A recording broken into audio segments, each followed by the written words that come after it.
ಯಾವಾಗಲೂ ಟಿಫನ್ ಬಾಕ್ಸ್ನ ವಾಪಸ್ ತರ್ತಾರೆ. ಏನು ತಿನ್ನಲ್ಲ, ಏನು ಪ್ಯಾಕ್ ಮಾಡೋದು, ಏನು ಮಾಡೋದು ಅನ್ನೋರಿಗೆ ಇವತ್ತು ಒಂದು ಎಕ್ಸಲೆಂಟಾಗಿ ಯಮ್ಮಿಯಾಗಿರೋ ಸೊಲ್ಯೂಷನ್ ತಂದಿದ್ದೀನಿ. Welcome to Hima Nagaraj blogs. ನಾನು ಹಿಮಾ.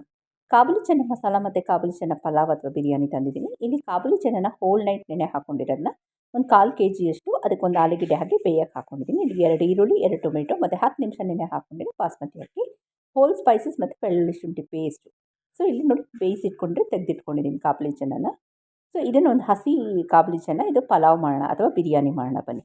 ಸೊ ಈ ಥರ ಮಾಡ್ಕೊಳ್ಳಿ. ಡೆಫಿನೆಟಾಗಿ ಮಕ್ಕಳು ಖಾಲಿ ಮಾಡ್ಕೊಂಡು ಬಂದು ಮತ್ತೆ ಕೇಳ್ತಾರೆ ಮಾಡೋಕ್ಕೆ. ನಿಮಗೆ ಡೈರೆಕ್ಟಾಗಿ ಕುಕ್ಕರ್ನಲ್ಲಿ ಮಾಡ್ತೀನಿ, ಯಾಕಂದರೆ ಟಿಫನ್ ಬಾಕ್ಸ್ ಅಂದರೆ ಟೈಮ್ ಕನ್ಸ್ಟೆಂಟ್ ಕಮ್ಮಿ ಇರುತ್ತೆ ನಮಗೆ. ಇಲ್ಲಿ ಒಂದು 2 ಚಮಚ ಎಣ್ಣೆ, ತುಪ್ಪ, ಬೆಣ್ಣೆ ಏನಾದರೂ ಹಾಕ್ಕೊಂಡು ಹೋಲ್ ಸ್ಪೈಸಸ್ ಹಾಕ್ಕೊಂಡು ಒಂದು ಈರುಳ್ಳಿನ ಒಗ್ಗರಣೆಗೆ ಕೊಟ್ಕೊಂಬಿಡೋಣ. ಕೇವಲ 10 ನಿಮಿಷದಲ್ಲಾಗೋ ಟಿಫನ್ ಬಾಕ್ಸ್ ರೆಸಿಪಿ. ಸೊ ಇದಕ್ಕೆ ನಾನು ನೆನೆ ಹಾಕ್ಕೊಂಡಿದ್ದು ಕಾಬೂಲಿ ಚೆನ್ನನ ಹಾಕ್ಕೊಳ್ತಾ ಇದ್ದೀನಿ. ಒಂದಕ್ಕೊಂದು ಚೆನ್ನಾಗಿ ಬೆರೆಸ್ಕೊಳ್ಳೋಣ. ಮತ್ತು ರುಚಿಗೆ ತಕ್ಕಷ್ಟು ಉಪ್ಪು ಹಾಕ್ತಾ ಇದ್ದೀನಿ. ಡೈರೆಕ್ಟಾಗಿ ಪಲಾವ್ಗೆ ಎಷ್ಟು ಬೇಕೋ ಅಷ್ಟು ಉಪ್ಪು ಹಾಕ್ಕೊಳ್ತಾ ಇದ್ದೀನಿ. ಒಂದು ಹಣ್ಣಾಗಿರೋ ಟೊಮೆಟೊ ಹಾಕ್ಕೊಂಡು ಚೆನ್ನಾಗಿ ಫ್ರೈ ಮಾಡ್ಕೊಳ್ತಾ ಇದ್ದೀನಿ. ಇದಕ್ಕೆ ಕಸ್ತೂರಿ ಮೆಥಿ ಹಾಕ್ತಾ ಇದ್ದೀನಿ ಮತ್ತು ಬೆಳ್ಳುಳ್ಳಿ ಶುಂಠಿ ಪೇಸ್ಟು ಹಾಕ್ಕೊಂಡು ಚೆನ್ನಾಗಿ ಫ್ರೈ ಮಾಡ್ಕೊಳ್ತಾ ಇದ್ದೀನಿ. ಒಂದಕ್ಕೊಂದು ಫ್ರೈ ಮಾಡ್ಕೊಳ್ಳೋಣ. ಇದಕ್ಕೆ ತೆಂಗಿನಕಾಯಿ ಪೇಸ್ಟು, ಗೋಡಂಬಿ ಪೇಸ್ಟು ಎಂಥದ್ದು ಬೇಡ, ಬೇಗ ಆಗುತ್ತೆ. ಸೊ ಇದಕ್ಕೆ ನಾನು 2ರಿಂದ 3 ಚಮಚದಷ್ಟು ಸಿಹಿ ಮೊಸರು ಹಾಕ್ತಾಯಿದ್ದೀನಿ. ಗಟ್ಟಿ ಮೊಸರು ಅದೇ ಕ್ವಾಂಟಿಟಿನ ಕಮ್ಮಿ ಮಾಡ್ಕೊಳ್ಳಿ, ತುಂಬ ಚೆನ್ನಾಗಿರುತ್ತೆ ಇದು. ಇದನ್ನು ಫ್ರೈ ಮಾಡಿಬಿಟ್ಟು ಇವಾಗ ಹೋಲ್ ಸ್ಪೈಸಸ್, ಗರಂ ಮಸಾಲ, ಧನಿಯಾ ಪುಡಿ, ಅಚ್ಕಾರದ ಪುಡಿ ಹಾಕ್ಕೊಂಡು ಚೆನ್ನಾಗಿ ಫ್ರೈ ಮಾಡ್ತಾಯಿದ್ದೀನಿ. ಈಗ ನಾನಿಲ್ಲಿ ಧನಿಯಾ ಪುಡಿ ಹಾಕ್ಕೊಂಡಿದ್ದೀನಿ. 2 ಚಮಚ ಧನಿಯಾ ಪುಡಿ, 1 ಚಮಚ ಅಚ್ಕಾರದ ಪುಡಿ ಮತ್ತು ಅರ್ಧ ಚಮಚದಿಂದ 3/4 ಚಮಚದಷ್ಟು ಗರಂ ಮಸಾಲ. ಮಕ್ಳಿಗೆ ಹಾಕೋದ್ರಿಂದ ಸ್ವಲ್ಪ ಸ್ಪೈಸಸ್ನ ಕಮ್ಮಿ ಮಾಡ್ಕೊಂಡು, ದೊಡ್ಡವರಾದ ಅಷ್ಟೇ ಹಾಕ್ಕೊಳ್ಳಿ ಕ್ವಾಂಟಿಟಿ. ಸೊ ಈಗ ನಾನು ಗರಂ ಮಸಾಲ ಆ್ಯಡ್ ಮಾಡ್ತಾಯಿದ್ದೀನಿ. ಒಂದು ಅರ್ಧದಿಂದ 3/4 ಚಮಚದಷ್ಟು ಚೆನ್ನಾಗಿ ಫ್ರೈ ಆಗಲಿ. ಈಗ 1 ಚಮಚದಷ್ಟು ಕಸ್ತೂರಿ ಮೆಥಿ ಹಾಕಿ 10 ನಿಮಿಷ ನೆನೆ ಹಾಕ್ಕೊಂಡಿರೋ ಬಾಸ್ಮತಿ ರೈಸ್ನ ಹಾಕ್ಕೊಳ್ತಾ ಇದ್ದೀನಿ. ಉದ್ರುದ್ರಾಗಿ ಬರುತ್ತೆ. ಅದಕ್ಕೊಂದು ಟಿಪ್ ಹೇಳ್ತೀನಿ, ಯಾವ ರೀತಿ ಉದ್ರುದ್ರಾಗಿ ಬರಬೇಕು ಮತ್ತು ಮುದ್ದೆ ಆಗಬಾರ್ದು ಅನ್ನೋದು ಹೇಳ್ತೀನಿ. ಇಲ್ಲಿ 1 ಕಪ್ಗೆ ನಾನಿಲ್ಲಿ 3/4 ಕಪ್ಪಷ್ಟು ನೀರು ಹಾಕ್ಕೊಳ್ತಾ ಇದ್ದೀನಿ.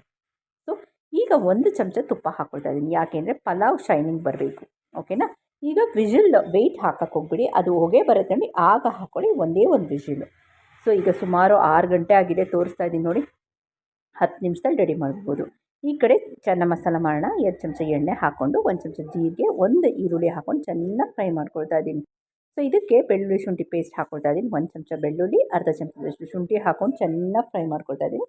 ರುಚಿಗೆ ತಕ್ಕಷ್ಟು ಉಪ್ಪು ಹಾಕ್ಕೊಂಡಿದ್ದೀನಿ, ಯಾಕಂದರೆ ಅದು ಬೇಯುವಾಗಲೂ ನಾನು ಉಪ್ಪು ಹಾಕ್ಕೊಂಡಿದ್ದೆ. ಸೊ ಇದಕ್ಕೆ 1 ಟೊಮೆಟೊ ಹಾಕ್ಕೊಂಡು ಚೆನ್ನಾಗಿ ಫ್ರೈ ಮಾಡ್ಕೊಳ್ತಾ ಇದ್ದೀನಿ.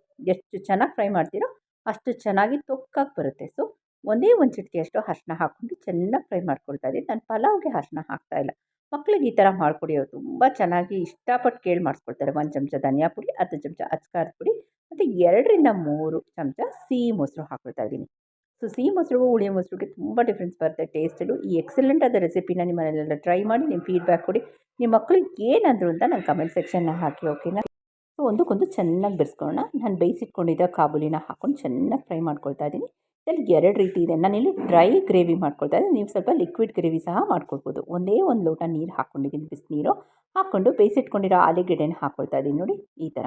ನೀವು ಬೇಕಾದ್ರೆ 1 ಚಿಟಿಕೆಯಷ್ಟು ಅರಿಶಿನ ಸ್ವಲ್ಪ ಇನ್ಕ್ರೀಸ್ ಮಾಡ್ಕೊಳ್ಬೋದು ಇದಕ್ಕೆ. ಇದು ಆಲೂಗೆಡ್ಡೆ ಹಾಕೋದ್ರಿಂದ ಟೇಸ್ಟ್ ಜೊತೆ ನಮಗೆ ತಿಕ್ನೆಸ್ಸು ಬರುತ್ತೆ. ಈ ಕಡೆ ನಮ್ಮ ಗ್ರೇವಿ ಆಗಲಿ ಮುಚ್ಚಿಟ್ಬಿಡ್ತೀನಿ. ಬನ್ನಿ ಈ ಕಡೆ ಪೂರಿ ಮಾಡೋಕ್ಕೆ ಹೋಗೋಣ. ಸೊ ಕೇವಲ 10 ನಿಮಿಷದಲ್ಲಿ ಯಾವ ರೀತಿ ನಾವು ಯಮ್ಮಿಯಾಗಿರೋ ಬ್ರೇಕ್ಫಾಸ್ಟು ಮಕ್ಕಳಿಗೆಲ್ಲ ಪ್ಯಾಕ್ ಮಾಡ್ಬೋದು. ಸೊ ಈ ಥರ ಪ್ಯಾಕ್ ಮಾಡಿಕೊಟ್ರೆ ಮಕ್ಕಳು ಡೆಫಿನೆಟಾಗಿ ತಿಂದೇ ತಿಂತಾರೆ, ಯಾವುದೇ ಕಾರಣಕ್ಕೂ ಬಿಟ್ಟು ಬರಲ್ಲ.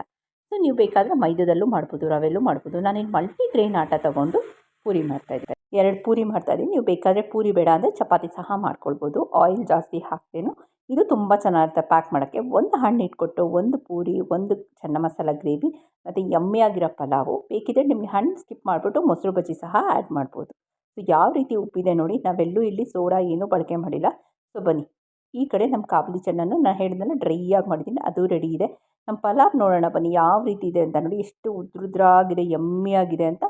ಸೊ ಸೂಪರಾಗಿರೋ ಇವತ್ತಿನ ಟಿಫನ್ ಬಾಕ್ಸ್ ರೆಸಿಪಿ ನಿಮಗೆಲ್ಲ ಇಷ್ಟ ಆಯಿತು ಅಂತ ಭಾವಿಸ್ತೀನಿ. ಹೊಸಬ್ರು ಯಾರಾದರೂ ಫಸ್ಟ್ ಟೈಮ್ ನನ್ನ ಚಾನಲ್ನ ವಿಸಿಟ್ ಮಾಡಿದರೆ ಅಬ್ಸಲ್ಯೂಟ್ಲಿ ಫ್ರೀ, ಇದು ನಿಮ್ಗೆ 10 ಪೈಸೆನೂ ಖರ್ಚಾಗಲ್ಲ. ದಯವಿಟ್ಟು ಸಬ್ಸ್ಕ್ರೈಬ್ ಮಾಡ್ಕೊಂಡು ನೋಡಿ. ದಿನ ಒಳ್ಳೊಳ್ಳೆ ವೀಡಿಯೋಸ್ ನಾನು ನಿಮ್ಮ ಜೊತೆ ಶೇರ್ ಮಾಡ್ತೀನಿ ಅಂತ ಹೇಳಿ ಟಿಫನ್ ಬಾಕ್ಸ್ ಕಾಬೂಲಿ ಚೆನ್ನ ಪ್ಯಾಕ್ ಮಾಡ್ತಾಯಿದ್ದೀನಿ.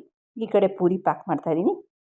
ನಿಮ್ಮ ಹತ್ರ ಎಕೋ ಬೇಕ್ ಪೇಪರ್ ಇದ್ದರೆ ಅದರಲ್ಲೂ ರೋಲ್ ಮಾಡಿ ಇಡ್ಬೋದು, ಬಟ್ ನಾಟ್ ನೆಸಸರಿ. ಇದು ಚೆನ್ನಾಗಿರುತ್ತೆ, ಬಿಸಿ ಬಿಸಿಯಾಗಿರೋ ಪಲಾವು ಯಮ್ಮಿಯಾಗಿದೆ. ಸೊ ಇವತ್ತಿನ ರೆಸಿಪಿ ನಿಮ್ಗೆ ಏನು ಅನಿಸ್ತು? ಟಿಫನ್ ಬಾಕ್ಸ್ದು ಸ್ಪೆಷಲ್ ರೆಸಿಪೀಸ್ ನಾನು ನಿಮ್ಮ ಜೊತೆ ಶೇರ್ ಮಾಡ್ತಾಯಿದ್ದೀನಿ. ಕ್ರಿಸ್ಮಸ್ ರಜಾ ಮುಗೀತು, ಮಕ್ಕಳೆಲ್ಲ ಸ್ಕೂಲು ಕಾಲೇಜ್ಗೆ ಹೊರಡ್ತಿರ್ತಾರೆ. ಈ ಥರ ವೆರೈಟಿ ಡಿಶಸ್ ಅವ್ರಿಗೆ ಹಾಕ್ಕೊಟ್ರೆ, ಇದ್ರ ಜೊತೆ ಒಂದು ಯಮ್ಮಿಯಾಗಿರೋ ಹಣ್ಣಿಟ್ರೆ, ಈಗ ಆರೆಂಜ್ ಸೀಸನ್, ದಯವಿಟ್ಟು ಸೀಸ್ನಲ್ ಫ್ರೂಟ್ಸ್ನ ದಯವಿಟ್ಟು ಮಕ್ಳಿಗೆ ಕೊಡಿ ಅಂತ ಹೇಳ್ತಾ ಇವತ್ತಿನ ವೀಡಿಯೋ ಇಲ್ಲೇ ಮುಗಿಸ್ತಾ ಇದ್ದೀನಿ. ನಾನು ಹಿಮಾ ನಾಗರಾಜ್ ಬ್ಲಾಗ್ಸಿಂದ ಹಿಮಾ. ಹೋಗಿ ಬರಲ್ಲ. ಎಲ್ಲರಿಗೂ ನಮಸ್ಕಾರ.